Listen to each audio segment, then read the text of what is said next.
So, ang binigay po na verse ni Pastor ay Isaiah 41 verse 9. Sabi po dito, tinawag kita at kinuha mula sa pinakamalayong dako ng mundo.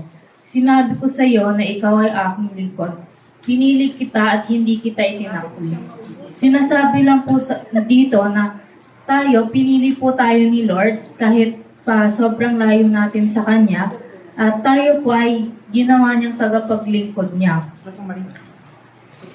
Tayo din po ay nagkaroon ng pagkakataon na piliin niya at hindi po tayo niya tinatakbo.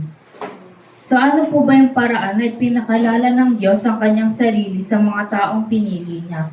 Paano po pinakilala ng Diyos yung sarili niya sa atin bilang tagapaglingkod niya na pinili niya? Una, kapag pinili ka ng Panginoon, makakaranas ka ng mga pagsubok. So lahat naman po tayo, di ba, nakakaranas ng pagsubok. So hindi po yan nawawala kapag malapit ka kay Lord. Hindi naman porket lumapit ka kay Lord, expect mo na wala kang pagsubok na madadaanan. Kasi kung nasa kamay ka ni Lord, bibigyan ka ng bagong pagsubok para palakasin ka palalo at palakasin din yung pananampalataya mo at yung pagkapit mo sa Kanya. Pangalawa, makakaranas ka ng kabigatan, kabiguan, kawalan, paghihirap at kawalan. Connected po siya sa number 1 na magkakaroon tayo ng maraming pagsubok. At yung mga pagsubok na po yun, meron kang mararanasan na kabigatan, kabiguan, paghihirap, kawalan. Kahit po yung mga naranasan natin na yun po yung magpapalakas pa po ng loob natin at magpapalapit pa po lalo sa atin kay Lord. Sunod naman po ay makaranas ka ng karamdaman. So, karamihan din po sa mga lumalapit kay Lord, sila po yung mga nakakaranas ng karamdaman. At dahil po doon, mas lumalakas pa po yung pananampalataya nila. Yung iba nga po, diba, gumagaling na lang na parang miracle na lang po sa kanila. Sunod po ay makakaranas ka ng pangyayari na hindi mo gustong mangyari sa buhay mo. Kasi tayo, hindi naman natin kontrolado yung mga pangyayari sa buhay natin. Kung para sa'yo talaga, ibibigay yan sa'yo ni Lord. Kaya minsan, kahit ayaw mo, binibigay niya sa'yo kasi yun talaga yung para sa'yo eh. Tapos, marirealize mo na, kaya pala binigay sa akin ni Lord yung hindi ko gusto, pero hindi niya binigay sa akin yung gusto ko kasi ito pala talaga yung para sa akin. Sunod, makakaranas ka ng kalungkutan upang malaman mo na nasa Diyos ang iyong kagalakan. So, sa mga pagsubok po na binigay niya, syempre andun pa rin po yung makakaranas ka ng kalungkutan. Tapos, pag nilapitan mo po si Lord, nawawala yung kalungkutan mo.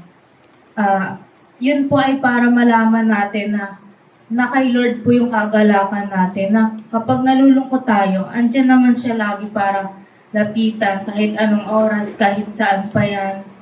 Kahit pa nag-exam ka, gano'n. So, lahat po ng sinasabi ko, sila po yung magpapalakas po ng relasyon natin kay Lord. Ito din po yung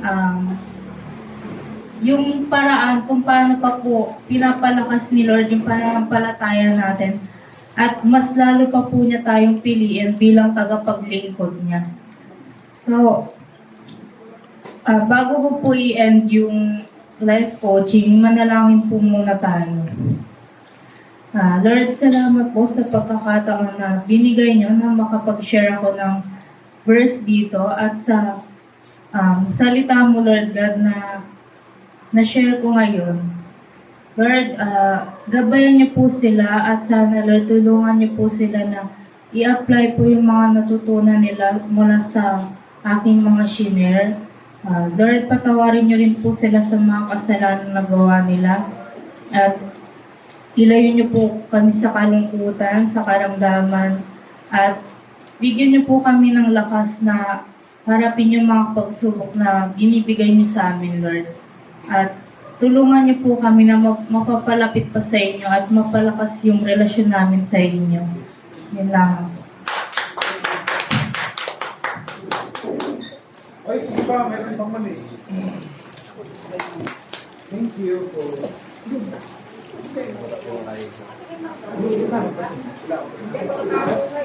Awan yung gusto si Pasay, may dulot sa kayo may paghapon ito.